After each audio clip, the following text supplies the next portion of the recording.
किसी भी जड़ अथवा चेतन पदार्थ को देखकर हमारे मन में उत्पन्न भावना उसकी समता किसी अन्य पदार्थ से करती है। जैसे आकाश को देखकर उसकी विशालता का, सिंधु से गंभीरता का, पृथ्वी से सहनशीलता का, हिमालय से अचलता का आभास होता है और वह उस भाव का प्रतीक बन जाता है।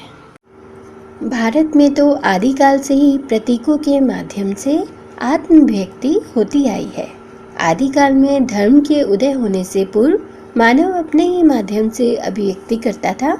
उस समय में मानव सरल व कलात्मक प्रतीक बनाकर सदैव प्रकृति के उपादानों की पूजा कर अपने माध्यम से उसकी गतिशीलता को अभिव्यक्त करते थे।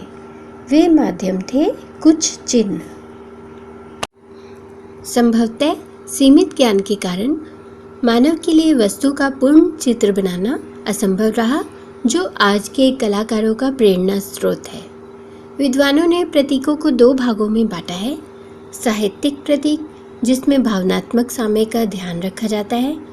वैज्ञानिक प्रतीक, जिसमें एक प्रतीक किसी विशिष्ट बिंब के रूप में दूसरे प्रतीक के द्वारा प्रकट किया जाता है। साहित्यिक तथा वैज्ञानिक प्रतीकों के अतिरिक्त ऐतिहासिक, धार्मिक तथा सामाजिक प्रतीक भी होते हैं, जो मान्यताओं के आधार पर एक पीढ़ी से दूसरी पीढ़ी तक पहुंचते हैं। जिस प्रकार चक्र गति का बोधक है, उसी प्रकार जीवन का अर्थात उसके सुख और संताप का चक्र में वृत्त के नत और उन्नत भाग जीवन के उतार और चढ़ाव के प्रतीक हैं। संसार को गतिमय रखने में सूर्य का महत्व स्पष्ट रूप से समझा जा सकता है। इसीलिए सूर्य को ही विष्णु या किसी अज्ञात संचालक शक्ति का प्रतीक माना गया है। सूर्य की किरणों में 7 रंगों का समावेश है, जिसकी प्रतीकात्मक अभिव्यक्ति ऋग्वेद में स्रोतों में सूर्य का 7 घोड़े वाले रथ पर सवार होना है। मोर पंख तथा मुरली कृष्ण के प्रतीक हैं। सिर के पीछे आभा मंडल दैवत्व का प्रतीक है। आरंभ में बौद्ध धर्म में बुद्ध की आकृति के स्थान पर कमल बना दिया जाता था। कालांतर में इन प्रतीकों का स्थान बुद्ध की प्रतिमा ने ले लिया था। शेष साई विष्णु प्रतीकों के सर्वश्रेष्ठ उदाहरण हैं। क्षीर सागर अनंत और असीम का प्रतीक है। अपने सहस्त्र फलों के द्वारा सहस्त्रधारी सृष्टि के प्रतीक है।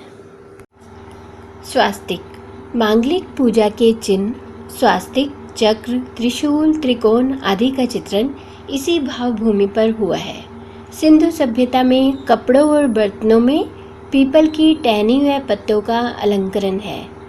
पीपल का वृक्ष विश्व सृष्टि का प्रतीक है। चित्रण में प्रतीक रूपों का सृजन करना मनुष्य का सहज स्वभाव रहा है। इसके अतिरिक्त प्रतीकों के पीछे भय, उपासना, रहस्य, अति विश्वास आदि भावनाएं भी रही हैं। आदि मानव से लेकर आधुनिक मानव ने कुछ प्रमुख प्रतीकों का अंकन चित्रण में बार बार किया है, जो इस प्रकार है। स्वास्तिक मानव समाज के कल्याण का प्रतीक है। डॉक्टर कुमार स्वामी के मतानुसार स्वास्तिक विश्वव्यापी अथवा सभी देशों में मिलने वाला प्राचीन प्रतीक है। पंडित रामचंद्र शास्त्री ने स्वास्तिक को कमल का पूर्ण रूप माना है।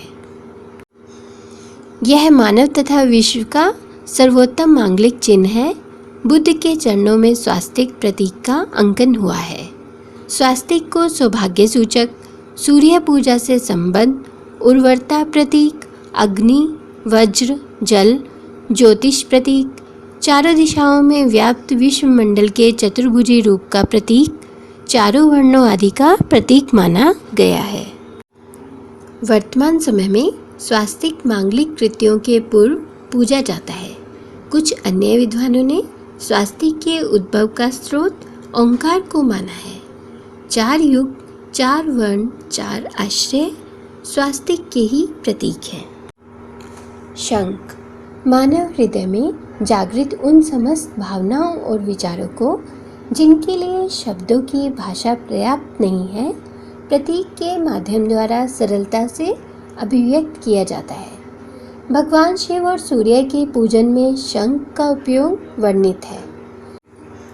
शंख का महत्व धार्मिक आराधना तक ही सीमित नहीं है, यह अनादिकाल से भारतीय जीवन का अंग रहा है।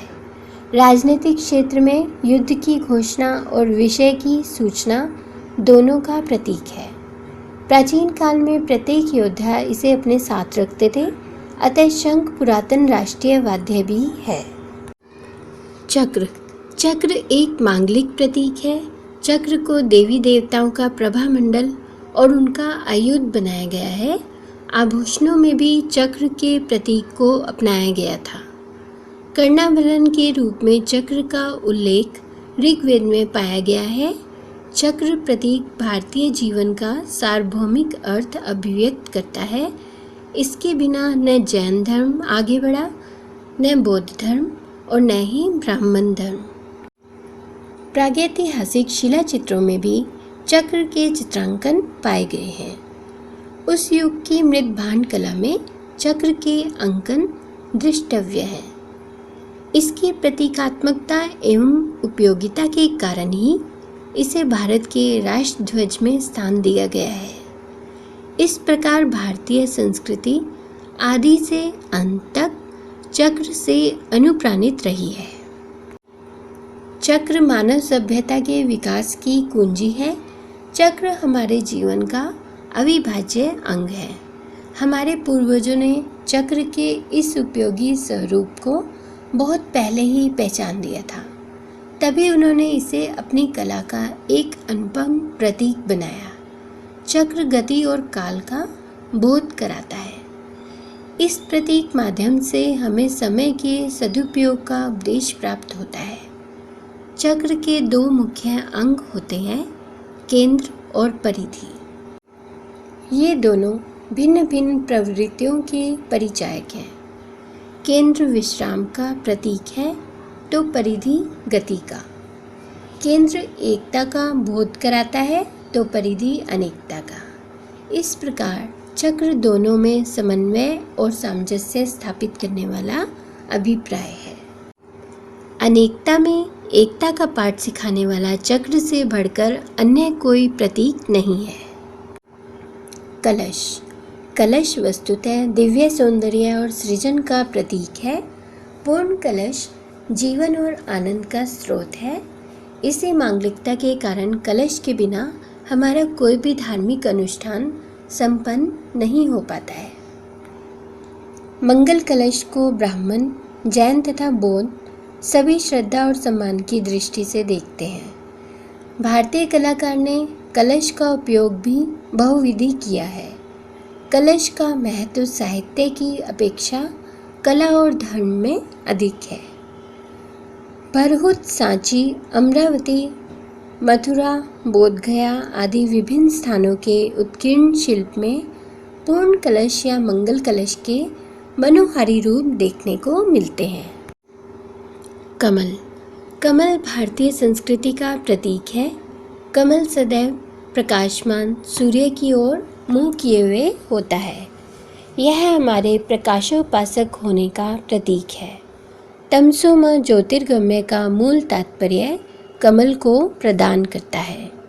विविध त्योहारों, शुभ कार्यों तथा मंगल अनुष्ठानों में कमल का चित्रांकन अत्यधिक महत्वपूर्ण है। सृष्टि के रचयिता का जन्म कमल से हुआ है और कमल सृष्टि का प्रतीक है। कमल नाल तना माया है और पुष्प संपूर्ण विश्व है। फल निवारण का प्रतीक है। भगवान विष्णु के हाथ में कमल के रूप में संसार है। विकसित पद्म सूर्य के प्रतीक की भांति भरहुत, सांची और अमरावती आदि बौद्ध रथों में बनाए गए हैं।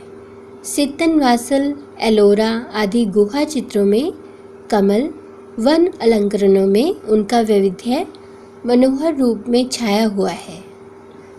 कमल का प्रयोग चित्र, मूर्ति तथा स्थापत्य सभी में हुआ है।